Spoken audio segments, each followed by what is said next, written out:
All right, we're live. We're live? Ready to go? All right. Let's do this. Okay, cool. Hey guys, remember that one time I had Umraan and I had a video about Umraan and interviewed him? Here it is again, exactly 1 year later, but different. We're doing more now. Let's wing it and see what happens. Hey Umraan, how's it going? What's up, Mark? How are you? Oh, and Jess is here as well. Yeah. Hey, Oh, what's hey, up? Jess. What's up, bitch? How's it going? How you today? This is not my place, by the way. This is Umraan's place. And these cameras are not mine. The good resolution is their fault. Hey, how's it Hey. going? Great. How's your day? Really Cool. good. How was your day? It's all right. It's getting better. How's the year since we saw you last been? In the last 12 months, it's Mhm. been good, man. It's been a really productive year. Describe it, like what's happened throughout that. So what made it productive? Well, last year, when the last time we spoke, I was just beginning to work on the album. I was working on like my first single, and now a year later, I'm done with the album. It's out. People have been listening to it, hopefully, Mhm. and I hope they've been liking it. Right. So where do you like post most of your stuff? Like how's the feedback been? Like how have been people like responding to you? And like how is the So The listens I been and basically just everything. released the album digitally. No like physical copies or anything like that. not handing out mixtapes at the bar? No, nothing like that. Damn. Yeah, I skipped the mixtape phase and went straight for a debut album. Mm. But you know, Spotify, Tidal, YouTube, Google, all that stuff, SoundCloud. The feedback's been pretty good. The hard part is just getting people to listen to your music, especially when you're like new, not really as an established artist. Building that momentum and trying to get it to like snowball it's tough, man. It's a long process. It takes a lot of strategy and even some luck to be able to get to where you want. Right. So like has it snowballed? Has that point happened for you yet? So the album came out November 30th, right? And now it's like late February. So it's beginning to like snowball a little bit. I mean, 2019 is all about just like promoting this album and keep pushing out content. I'm putting together like a live jazz band to start like reinterpreting these songs. Oh. So I don't even want to like perform them the same way they are on the album. I want it to be like completely new, where we like everything is just done live. Like we'll reinterpret all the sounds and stuff live, because when you listen to the album, a lot of it is like sampled or you know, like electronics and things like that. But you know, we're gonna try and achieve that same sound with like guitar, bass, drums, saxophone, piano, organs, and stuff like that, and So vocals. with that, how long do you think it'll be until you're actually like out there doing a live show then? Man, I mean, I would like to obviously get to it by like the spring, but I mean, it takes a lot of work. You know what I mean? 10 songs, it's like 40 minutes to come up with like a full set like that, to the point where I'm like comfortable with it, with like the musicianship, everything. Hopefully by spring, most likely by like summer or so. But I plan on recording how we like reinterpret the songs in like video and audio, and re-releasing it like that too, hopefully. So yeah, we'll see how that goes. Now, with doing live performances and stuff, like what do you think the ROI is gonna be from that? Like what do you expect to kind of see from it? I mean, that's like the main ROI as far as like you know, making something off of it, because like as far as like digital streaming and things like that go, like I don't make anything off that. Like Mhm. I pay a lot to market and PR my music, so the money that I put into investing is like, you know, I see nothing back on that. Right. You know, I'm just taking losses, but it's all an investment. You know what I mean? It's like when you're a musician, you're like your own entrepreneur, right? So it's like your own business, and that same like capital that you would need to start a restaurant, for example, that's what you like invest into your music business at first, and then Mhm. you hope after a while that you start to see that ROI, you know, once it starts to snowball and stuff. Absolutely. So you're gonna be making money off of the live events, like Yeah. trying to like book places. and Yeah, stuff like that? definitely. Like Awesome. like touring, you know what I mean? Sounds awesome. Yeah, I mean that's the goal. We'll see where it gets. Absolutely. Yeah. Totally. Yeah. Same. Cool. All right. Shall we Hop into this. listen to the first song on the album? Run it. That is a dream, that is a dream, that is a dream. I had to see it on my own now. I had to get up on my own 2 feet to see it on my own now. Yeah. And in the darkness.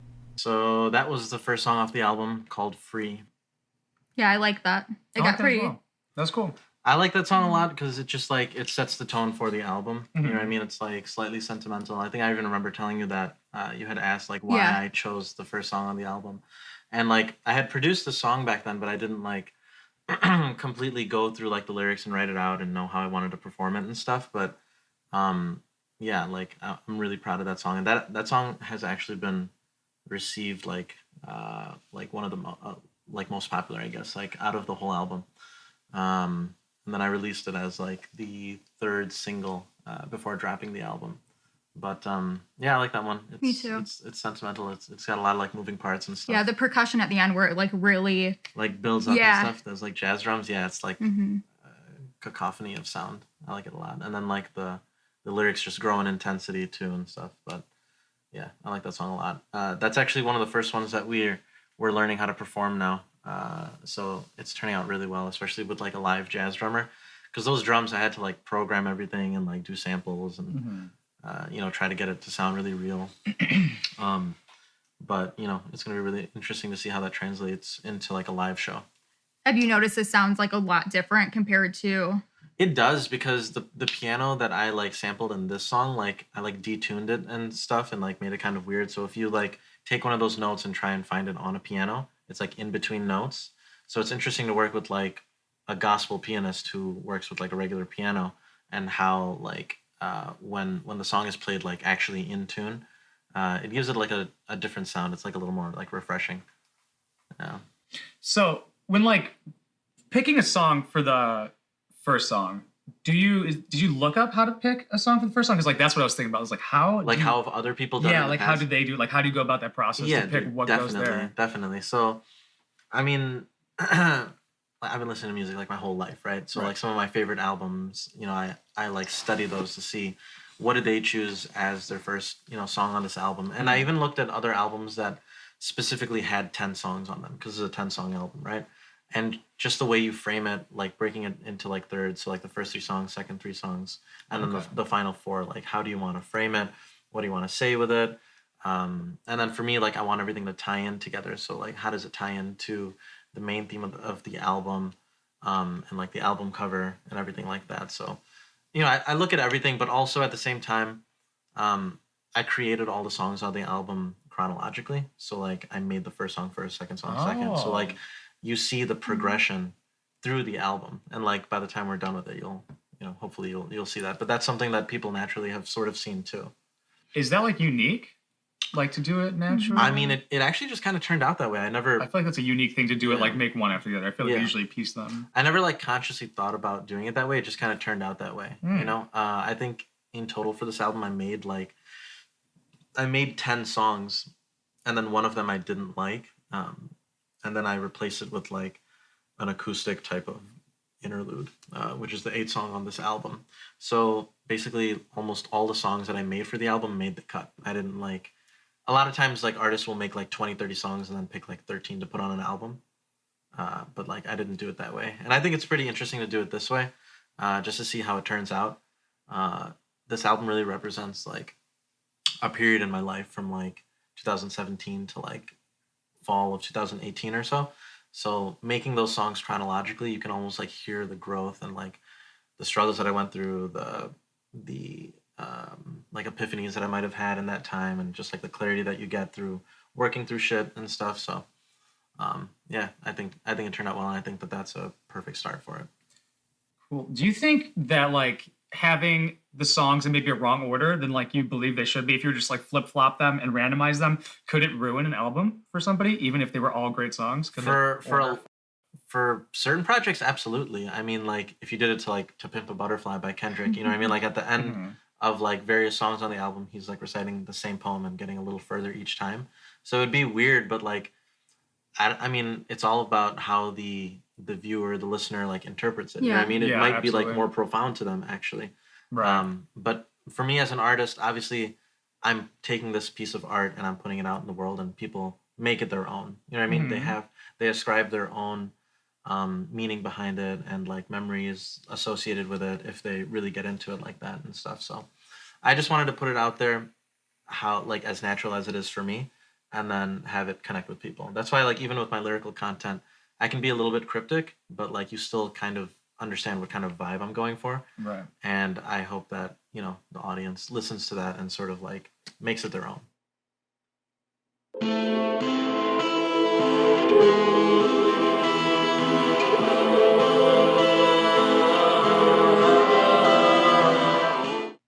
And that was Whispers, the second song on the album. and the song that we talked about the most last time. Yeah. Mm-hmm. Yeah. Yeah, I definitely remember that I love one. the guitar Me so too. much. Yeah, I like this. I like the guitar on it a lot too. Actually, so the last time we were going through this song, it was unmixed, unmastered, unfinished, right? Yeah, But it sounded no vocals. different. yeah, no vocals. Now it sounds like super crisp, and it just like turns out a lot more just like polished and clean and stuff. And I like the way the guitar turned out. That was actually one of the hardest parts to mix in with my mix engineer. Just the way I had like recorded the guitar was too like jagged or something, and just getting it to sit right in the mix and not like sort of like spike or anything like that. It's tough to get like the whole mixing process of the album, and specifically that guitar part for the song. But I think we got it to a pretty good level. There's a lyric that stuck out to me was the "I'm 26 man, but I feel like I'm 86 man." Can you expand on that one? I like that one quite a bit. Man, at that point in my life, I was going through so much shit in my life, and I just felt like old, like when you're like mid-20s moving into like your late 20s. I don't know, it's just like it's different, you know what I mean? It's like lingering effects of like college and stuff, and then you sort of feel like you're in limbo, and that paired with like huge amounts of stress just made me feel like I was 86, man. That sounds terrible. It's relatable though. Yeah. Like as you start aging, I've noticed that Yeah, too you're older over the shit, past man. You're older couple than of I am, years. so I have no idea what you're talking about. Yeah. I mean, still. I'm 27 now too, so I'd hope so. Yeah. It was a year ago. it was a year ago. But what were we saying?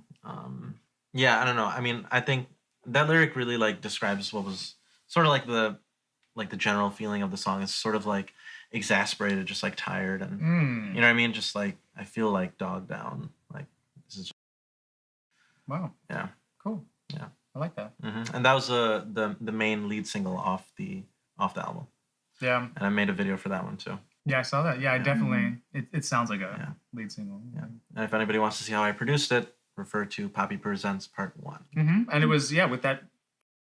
I added it to that song. So like I said right before we started listening to it, like that, or while we're listening to it, is gonna be burned into Because you me. were like playing it so much while editing. Editing. Oh my. That's with me for life. Yeah, dude, definitely. I mean, talk to the team. The same shit happened with us when we were like making the music video and like filming it and then like editing it. Listen to that song like thousands of times. And like I said in that first video, I mean, I listen to that song a lot and I'm still really not like sick of it. You know what I mean? Like it just like, I don't know, it has a really good melody to it. I feel like the chorus, like you can listen to it and it just gets stuck in your head a lot. And it's not too repetitive. I don't say it too much in the song because I want people to like want to revisit it, you know? Yeah. So next. Absolutely. I've been thinking for a while, baby. You've been drinking all around me. And that was the third track, Who Am I Becoming, which was the second single off the album. Yeah, it's fire. I fuck with that. Can definitely Thank you. tell the mood has changed too, like over the past couple songs, like Yeah. what you're giving off. Yeah, like the first one was a little more optimistic, and then it like takes a turn, and then you're sort of like drowning in this mire of bullshit. I mean, musically, I really like. I know, like when we were just playing the end of that song, I was telling you how I liked the way the drums sort of like faded out, like at the end after I said "Who am I becoming," and then it just turns into this like spacey, like synth part. I don't know. I feel like it and then like when it fades out there, it just like is a perfect resolution to the song. Yeah. Now, how long did it take you to write like each one of these like individually? Did you go one song at a time, or did you? So I work on multiple songs concurrently, but and I just keep revisiting them. Remember how I told you last time I like record like parts of it and like play it on like a voice memo like while I'm like before I go to sleep like on my iPhone or something, and then I come up with melodies to it. Like I just keep doing that and revising it over and over and over again. I don't really play my songs for people like while I'm making them. Maybe sometimes here and there, but most of the time it's just completely what's in my own head, and I try and get it out that way. But yeah, I mean each song takes like months because I work on like a few of them at the same time, and I just like take my time. I don't have any deadlines, you know. Yeah. So why rush it? I just want the art to be as amazing as possible, like to completely capture what I'm trying to say. Now, I have a question. When you say that you don't let anyone really listen to them, do you think that's better? Now, do you think you would have a different influence if you did? Do do you think they would give feedback and it would alter the way your end result? Like, kind of sometimes. In the beginning when I was recording this album, yeah, because I didn't really have too much experience with like actually creating songs and like putting them out there because I'd never done it before, right? I've always just like made songs on my own. But then for this album, you know, it was kind of new for me, like completely finishing songs and stuff. And if I had played it for people at that point, it might have like influenced me too much or like derailed the direction I was trying to go in or like made me second guess myself. Now though, now that I'm working on my next album, I have been playing songs for people here and there, and you know, I really like value their like insights or even criticism and take it into stride. But ultimately, like I'm pretty confident, like, and I know where I want to go. So like, other people don't really necessarily detract me too much. Like I'm open to like show people like demos and things now. Oh, glorious day, Godspeed, focusing on things to be me, UMRAANSYED, inshallah, best you'll ever see. And that was Glorious, the fourth song on the album. That one's sort of like the first climax of the album, just like musically and lyrically. I did not expect that at the end. Really? Like, because just the piano. Well, I don't know, just like the whole, change of the beat? the way it I like started. The beat change was fire. Yeah, It was so like I did awesome. not expect it to change so drastically. Yeah. No, I like that. It's That was awesome. it's like a cool switch up because it's like such a jazzy beat in the beginning and then it goes into like this like funk groove. And then all those like guitars layering and stuff. I'm proud of that one. I like that one. Yeah, I Yeah. definitely like that a lot. It was fun to listen to. Awesome. Now, do you have any like musical like inspirations? Because I feel like there were so many different elements in it and so many different sounds. For this song in particular? Or yeah. I mean, yeah, I guess it's what I really like to do is I like to blend like different genres and sounds and stuff. So with this song, I mean, you can really see that on display here, like just taking like different styles and like, I mean, it's like those guitar chords and like the way like I added effects to it and layered it. It's pretty like indie sounding, but then it's still like a hip hoppy like funk beat. I don't know. I just love pulling from different places and piecing it together and making something that sounds kind of fresh, you know? Because I can't really think of other songs that I've heard that sort of blended these styles together in this way. Yeah, it like worked. Awesome. I enjoyed it. I agree. Cool. Next. Yeah. Yeah.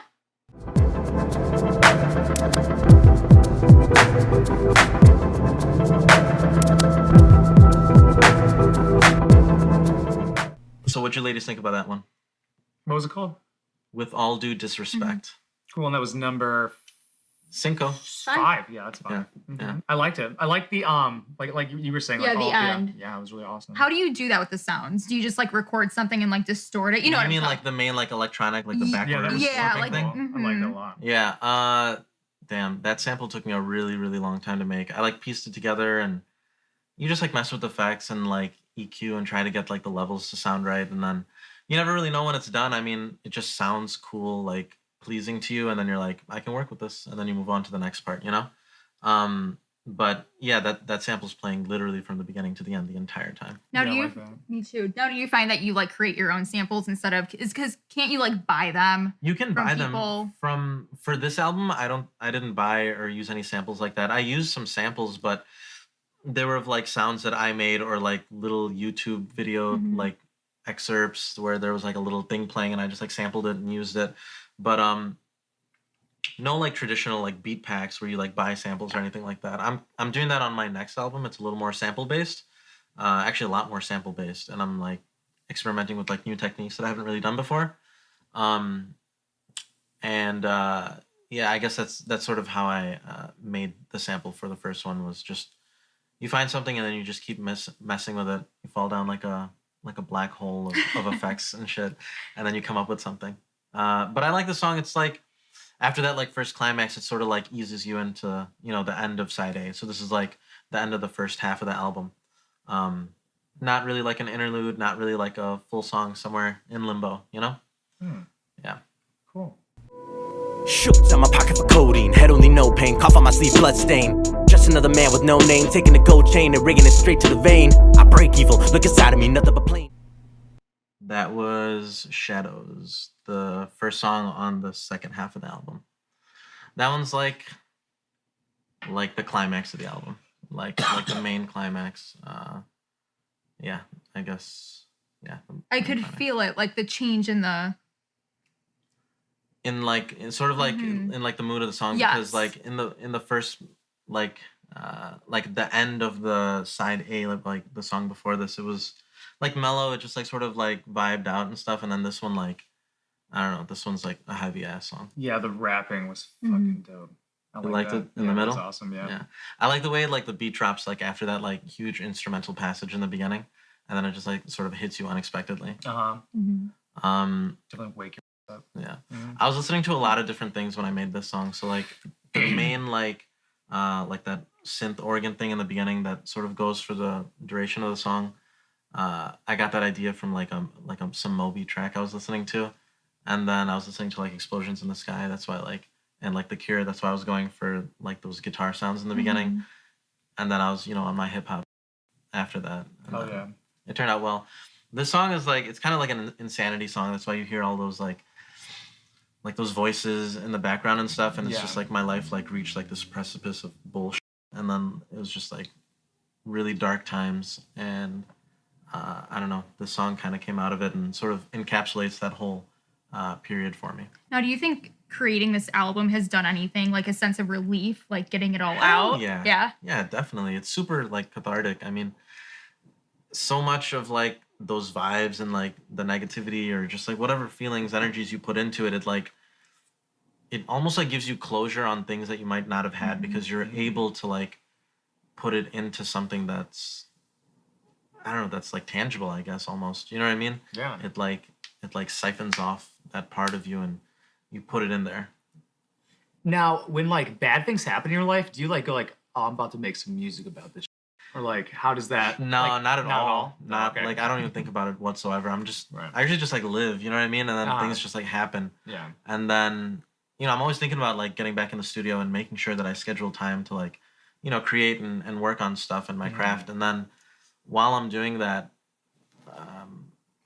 I'll end up like incorporating the things that are happening in my life in my music, a lot of times it just goes off how I'm feeling. Like, I'll create something basically just that describes like how I feel, and then I'll put like lyrics and like vocals to it later. But really I just like start with a feeling. Everything just starts with a feeling for me. Cool. Yeah. I like that. Oh, yeah. Like I say cool at the end of You cool. do say. And I'm just gonna kill myself right now. Cool. And on that note, The next. next.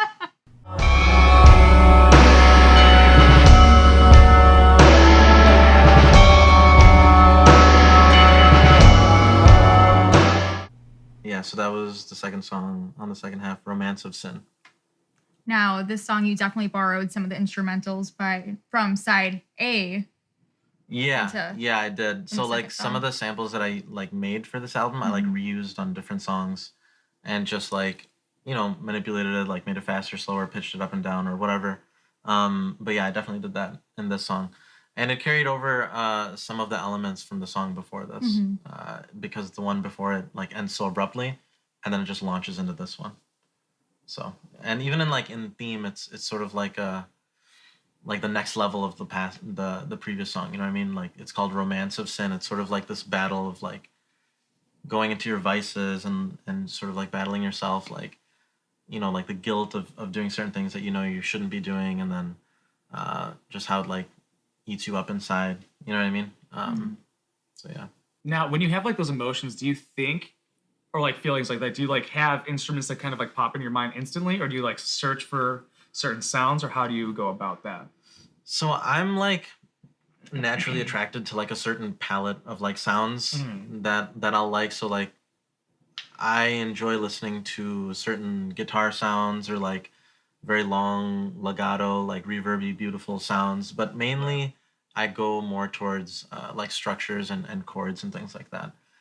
Because I like finding like chord structures that, like pop songs, they don't usually have super like unique chord structures, or they'll be like really like simple songs. But I like finding ways to incorporate like chords that you wouldn't normally use together in a way that almost fits.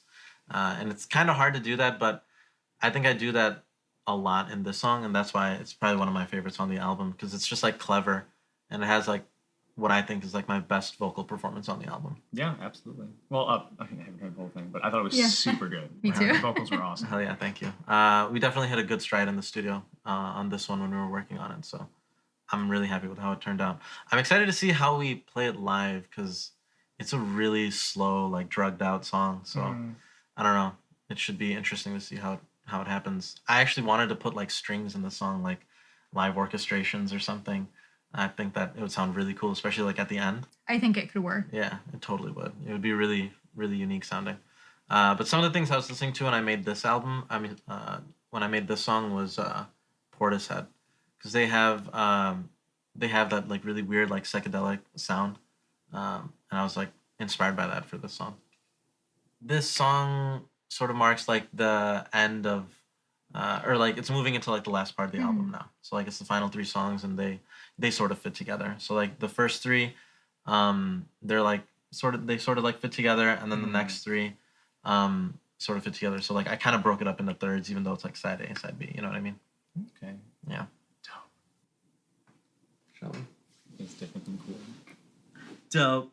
Dope, dude. Dope. That's sick. I'm seeing clearly for the first time. Head is bowed. It's just me and my acoustic guitar on this Yeah, I one. was gonna say super simple. Yeah. And I like how that's gonna be leading towards the end. Yeah, exactly. And then, yeah, that's all I got on this one. Awesome. You Dope. are making fun of me for the next and a half. I like text you dope. I'm like trying not to have like a laughing fit randomly. So I walk back home, cold and alone. I suppose we're never really actually alone. But I digress, everything is a test. Even stand in front of you and keeping on your dress. I guess not everything's low and depressed. So this one was the 9th song, second to last song, all the same. For this one, for the next 2 songs mainly, I use a lot more live instruments than the other songs. So like I'm playing bass, I'm playing pianos. I did like the drum programming on it and stuff. And then I had my one friend play sax on it. Yeah, that jazz sound definitely came across like. Yeah, I like that a lot. I feel like it's a good progression from sort of like the R&B, hip-hoppy, trap stuff earlier, and then moving into sort of like this jazzier live instrumentation phase for like the final part. It's more like organic. Definitely. And I love that like no matter who listens, there's gonna be a song for them to really enjoy. Yeah, so like it feels almost like there's something for for everybody on there, right? Yeah, I really try and strike that balance where like there's a lot of diversity and like variety in the music, but it's still cohesive and sort of like the vibe that it gives off. You know what I mean? Like it still all feels part of the same project. Cool. I concur heavily. In one way or another, I'll always be like my brother. Death with much of our lives, the feeling builds and smothers. Making too much noise, there ain't a word I uttered. I can feel you inside me, beside me, and all around. And that's the album. Those drums were awesome. You like that? Yeah, that was dope. That was the drummer from Synovial. Oh really? Really? Yeah, Ross? so he's so Ross is the drummer in our band now. That's cool. Yeah, for the live group. Yeah. So we've Wow. I've had him on board for years. So we both worked at Walmart together like several years ago, and ever since then, he explained to me how he was #1 in the world for rock band drumming. No way. Like online, like he was #1 For real? in the entire world. Yeah. So ever since then, I was like, damn, bro, we gotta collab on something. That's fucking serious. Yeah, like That's it's better than a college degree. hell yeah. Yeah. Wow. Yeah, that's what a college degree aspires to be. Hmm. But yeah, so that was Ross. We recorded those drums live, and then I had my one friend Max do the flute and sax on this song. Was he in the band when I interviewed them? Synovial? Yes. Yeah, yeah, he's been in there forever, right? I do that. Just checking. But Check yeah, that after this. By the way, somewhere. All right, let's keep going. it's around there somewhere. Mm-hmm. But yeah, that was the ending. The absolute ending of the song. People find it kind of like off-putting and confusing. You know what? I was sitting there like, is this the end? Like every time it went through, it was like, oh. I like that. Yeah. Yeah. But then you have sort of like that like vinyl clicking warmness to like kind of keep you hanging on. Like, is it done? I don't think so. That was clever. I guess I kind of put that in there because it's sort of like how life goes. Nothing is like a full resolution except like death, right? And it's sort of like a shrug, like, all right, it's a resolution, but kind of, you know what I mean? It's sort of awkward. I like the way it sounds though. It's like jazzy. It's like on my Jethro Tull show. Yeah, it is. But yeah, that's I like that song because it like goes through so many phases and changes and tons of vocal parts, and you know, all the way from the beginning with just the piano and me like doing like, you know, spoken word poetry over it, all the way to the end. Like it goes through like a full journey, and I think that sort of like sums up the album too, you know.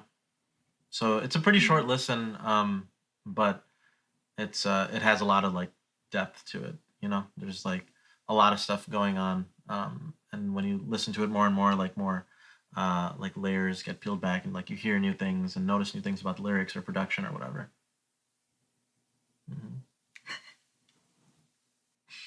What do you got for me, Rosie? I'm trying, dude. I'm trying. With concluding an album, like, did you ever feel like you should put more? Like, did you feel, are you like, oh, is this enough? Like, did I leave people with enough? Or like, how do you know when there's enough songs? Do you ever feel like there's more you want to put out? Or like, how do you hold it off for the next album? Yeah, you definitely have those thoughts in your mind. I guess what I did is I almost did it like logically. Like I looked at like the median of like how long albums usually are. Like there's Beatles albums that are like 20 something minutes long, and then there's like a Drake who has like a 2-hour album or something. You know what I mean? Yeah. So I think I read somewhere that like Tom York from Radiohead said like no album should be past like 40 minutes, or he said something like that. So I was sort of modeling my album off that. I just wanted to be like a nice like a complex listen, but it's not. It's still digestible. It's accessible. I didn't want to like overdo it, but I still wanted to give a listener, you know, like good value for it. You know what I mean? Like to place good value and actually enjoy the album. And I personally, I think that, you know, I definitely hit the mark of what I wanted. 37 minutes, you know, of gold. Yeah. Yeah. I think it's definitely, the time's perfect, I think. Yeah. For Super sure. good. Yeah. Cool. And yeah, that's pretty much it. Keep an eye out for the live album. Tons of music videos. Oh, dude, you know what's really sick? There's this one YouTuber called Slater, and he does like these slowed and reverb versions of songs, like Chopped and Screwed. And he's been uploading my album on his page. So if you want to like, that's awesome. If you want to get like a different vibe from this album and just really see, I don't know, just it gives you like a new like perspective on it because it's like slowed down and like pitched down, and it's really sick. And he does a really solid job. Definitely check that out on his channel, Slater. For sure. Yeah. Oh yeah. All right. Cool. Till next year. Till next year, yeah. Till like it was like exactly to the day. I think pretty it was much, to the day. Yeah. which is frightening. Was it early March or was it late February? It was like right It before. was like right now. I asked this thing to be my It girlfriend. was like Oh, a day. God. It was literally like a day before. It like happened that weekend, right? Yeah. I remember you was telling me something like all that. I remember is that I missed work the next day because we were out so late. like. Should we just end this? Should we just do an outro? I had fun. End it right here? Yeah. Okay. Sing something. Thank you so much for watching. I appreciate you guys so much. I'll probably add in the stuff. They're going to edit this. So if you want to support me or this channel, links down below. We'll put all of his stuff there as well. If you want to check his stuff out, which you absolutely should, especially if you made it this far into the video. You have to now, legally. So patreon.com/oneboxpapi, everything down below. Smack those buttons up there. Watch some videos. Links. Click everything that looks interesting. Let's get Love you. Check them out. Links. Mwah. Links. it. Mwah. Mwah. Cool.